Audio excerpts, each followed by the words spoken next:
Hola, hola. Victoire du Real Madrid dans ce Classico. Victoire incroyable. De toute façon, même pas victoire incroyable. Classico incroyable. Classico exceptionnel. Classico avec énormément d'intensité, beaucoup d'émotions et la victoire à la clé pour le Real Madrid avec ce doublé de Jude Skywalker, Jude Bellingham. Incroyable. Merci d'être venu au Real Madrid. Mais qu'est-ce qui nous attend tout au long de la saison avec ce joueur-là, ou même dans les prochaines années? Il a des meilleurs stats, même si c'est très tôt pour le dire, mais que Cristiano Ronaldo, que CR7. Wow. Magnifique, magnifique, magnifique. Deux buts, magnifiques. Une frappe, une mine. Ter Stegen ne pouvait rien faire. Et un but un petit peu à l'arrache, mais il est là, Bellingham. Il est partout, il est là tout le temps, en défense, en attaque. Vraiment, je peux rien dire que Bellingham, merci, merci. On analyse un petit peu, enfin un petit peu, beaucoup même, ce Classico. Hein, donc, victoire du Real Madrid contre le Barça à Montjuic, le stade de l'Espagnol, hein, vu que vous savez que le Barça est en train de refaire le Camp Nou, donc il n'y a plus de Camp Nou. Là, ils jouent au stade de l'Espagnol. Le premier Classico de l'histoire, en plus, qui se joue là-bas. Victoire 1-2 avec un but dans les premières 5-6 premières minutes, une fois de plus. Hein. On n'arrive pas à bien commencer les matchs au Real Madrid. On n'arrive pas, on n'entame pas bien les matchs. Je sais pas pourquoi, mais on n'entame pas bien les matchs du tout.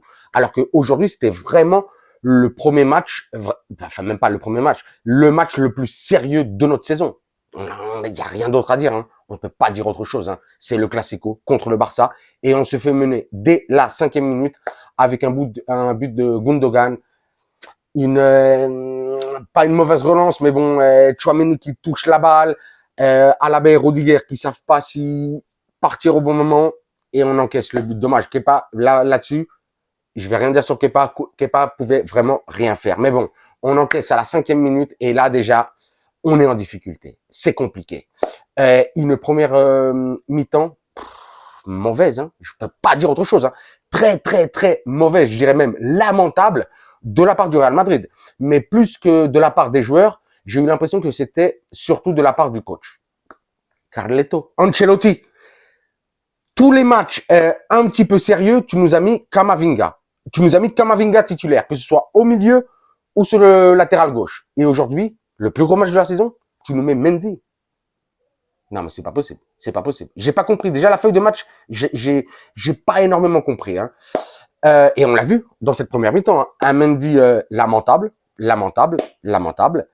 Et surtout, cette tactique proposée avec le positionnement des joueurs.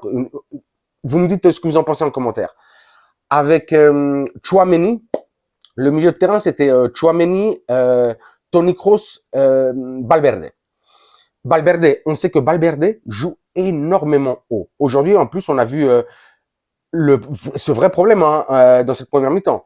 On a retrouvé énormément de fois dans 20-30 mètres sur cette aile gauche, sur ce côté droit, Valverde, Rodrigo, Carvajal. Ah oui. Et après, on se faisait bouffer. On se faisait bouffer aussi de ce côté-là. Mais pourquoi? Bah, on a trois joueurs qui, je vais pas dire qu'ils jouent exactement au même poste, mais un petit peu, ouais. Ils cherchent les trois, ils cherchent à attaquer sur ce côté-là. Mais il y a zéro connexion. Donc vraiment, très, très mauvaise tactique entre ces trois-là. Et Tchouaméni. Qu'est-ce que j'allais dire de Tchouaméni? Tchouaméni aujourd'hui. Mais c'était le chef il était aux commandes. C'était le chef de la salle de machines. En première mi-temps. Mais c'est pas possible. C'est pas possible. Ça doit être Kroos. Si t'as Kroos, Valverde, Tchouaméni, celui qui doit commander tout ça, le chef, ça doit être Kroos. Là, bah non. C'était Tchouaméni qui distribuait en première mi-temps. Et on a vu ce que ça a donné. Bah, ça a rien donné du tout. En première mi-temps, 0 tir cadré contre le Barça. Mauvais. Mauvais. Je peux pas beaucoup parler de cette première mi-temps, à part que le Barça a très bien joué cette première mi-temps. Pas, même s'ils ont, je crois, un peu plus la possession, mais c'était pas vraiment dans la possession, c'était plus dans la dynamique de jeu. Ils ont fait ce qu'ils voulaient en vrai, avec un Fermín Lopez énorme, Gundogan qui a marqué le but énorme, et j'ai dit quoi, Fermín Lopez, Gundogan, Joao Félix aussi qui était pas mal, et surtout Gavi. Gavi aujourd'hui. Mais Gavi, c'est vrai que Darvicius, Gavicius, wow, il est méchant lui. Franchement, il est trop méchant. Hein. Il est tellement jeune et tellement méchant. Mais lui, c'est ADN Barça, mais méchamment. Mais il a très très bien contrôlé en première mi-temps Bellingham. Hein. C'était marquage à l'homme. Il l'a contrôlé totalement. Donc vraiment, en première mi-temps, un très très bon Barça qui, on a joué au rythme du Barça. Le Barça nous a fait danser dans toute cette première période. Alors qu'ils auraient pu vraiment, même peut-être aller à la mi-temps avec un 2-0, parce que après le but de Gundogan, mais surtout à la fin de la première mi-temps, il y a eu un accrochage, je crois que c'était sur un corner du Barça, un Tchouaméni qui a attrapé, je crois que c'était, je suis pas sûr, mais bon, je crois que c'était à Araujo qui l'a attrapé, qui lui est monté dessus. Pour moi, c'était penalty. Après, on se demande à quoi sert la VAR. Mais après, je vous parlerai des deux autres penalties possibles aussi en deuxième mi-temps en faveur du Real Madrid. Donc, vraiment, j'étais très, très inquiet. Je respirais pas bien hein, à la fin à la pause, là, à la fin de la première mi-temps. Hein. Je me suis dit, on va se faire taper parce que ça sentait pas bon du tout. Dans cette deuxième mi-temps, on a vu que Maître Ancelotti a su corriger ses erreurs. Il a demandé à Tchouaméni de monter un peu plus haut et de laisser vraiment Kroos à la construction le vrai pivot. Et ben voilà, mais c'est ça qu'on demandait dès le départ. C'est ça qu'on demandait dès le départ. Et puis juste après, il y a eu aussi la blessure de Mendy avec l'entrée de Camavinga. Ça aussi, on le demandait. Même si là, Ancelotti avait pas vraiment le choix, il était obligé de mettre Camavinga. Mais on a directement vu autre chose. On a vraiment vu autre chose. Il y a eu aussi l'entrée de Modric pour Kroos qui paraissait un petit peu fatigué, mais quand même. On a vu vraiment des changements positifs dans cette deuxième période avec une belle intensité au tout début de cette deuxième période. Et puis après, il y a eu dans cette deuxième période, après, il y a eu énormément de tirs du Barça hein, qui aurait pu rentrer avec de beaux arrêts de Kepa et aussi d'autres arrêts de Ter Stegen.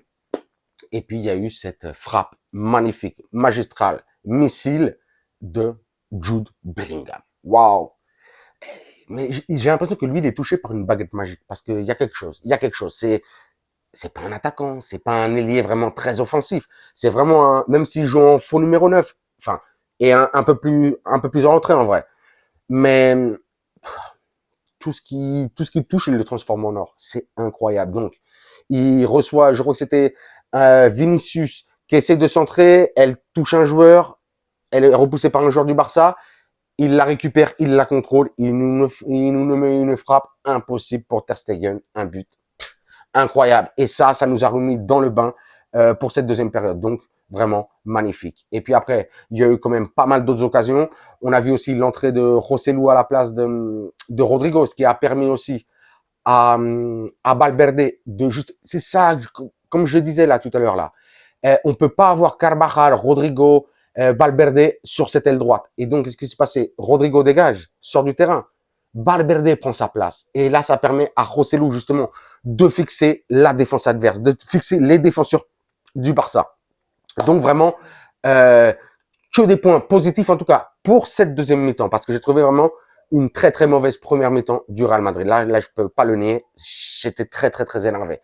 Et puis, on a eu ce but à la 92e minute incroyable de Jude Bellingham. Je sais même plus quoi dire. J'ai même plus de mots, j'ai plus d'adjectifs pour décrire ce joueur tellement il est magnifique, incroyable. On a vraiment énormément de chance de l'avoir. Je le dis vraiment, énormément de chance de l'avoir. Aujourd'hui, je vais pas vraiment parler de beaucoup de joueurs, même si je pourrais parler un petit peu de Vinicius, qui Vinicius aujourd'hui a énormément essayé. Il aurait peut-être aussi pu claquer son but, il n'a pas toujours pris les mauvaises décisions, mais c'est vraiment un joueur incisif, un des seuls joueurs qui essaye. D'autres joueurs aujourd'hui, il y a pas, en vrai, aujourd'hui, on peut plus parler du collectif au niveau du Real Madrid que de joueurs en tant que tel, à part Jude Bellingham. Aujourd'hui, première mi-temps désastreuse, deuxième mi-temps collective du Real Madrid. Et c'est ça qu'on demande. Ancelotti doit prendre des notes de ce match pour comprendre un petit peu comment doit être la stratégie, ou en tout cas évoluer la stratégie au fur et à mesure des matchs du Real Madrid, pour bien comprendre comment on doit jouer et contre quelle équipe. Mais le plus important, c'est que Ancelotti doit toujours mettre les meilleurs joueurs sur le terrain. Les meilleurs joueurs sur le terrain. Aujourd'hui, on a vu Rossellou qui a apporté beaucoup plus en 25 minutes que Rodrigo. Même si j'ai Rodrigo. On a vu que Camavinga, déjà au bout de 5 minutes, il avait beaucoup plus apporté que Ferland Mendy.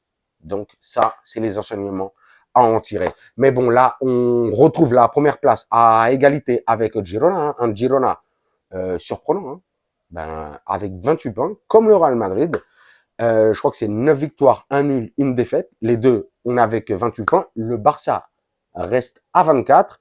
Demain, je crois que l'Atleti joue contre Alaves. Il pourrait même passer devant le Barça et peut-être le Barça rester passer 5e ou 6e de Liga. Donc ça fait énormément plaisir. Et donc voilà, un match vraiment, là je me sens beaucoup plus calme, mais j'étais chaud là pendant le match, hein. J'étais chaud, hein. J'espère que mes voisins m'en veulent pas trop parce que je me suis un petit peu énervé, surtout en première mi-temps et puis après en deuxième mi-temps, j'ai un petit peu crié, gueulé les buts. Donc voilà, très très très content. Nous, notre prochain match, ce sera dimanche prochain, enfin pas demain, sinon celui d'après, je crois que ce sera le 5 novembre, la semaine prochaine donc, à 21h contre le Rayo Vallecano, hein, vous savez, à côté de la maison. Donc, même si j'aime bien le Rayo, j'espère qu'on est tartine un petit peu quand même. Ouais, il faut continuer à engendrer des points. Le Barça, 4 points derrière. Énorme, énorme, énorme. Et sur ce, ben voilà, comme je vous dis tout le temps, vous vous abonnez, tout ceci, tout cela, nanana, et les réseaux sociaux et tout ça, ça me fait plaisir. Mais surtout, le plus important, un commentaire, un like, un pouce, des cœurs, vous savez, je vous réponds tout le temps. Et sur ce, je vous dirai, comme d'habitude, hasta la próxima et à la Madrid.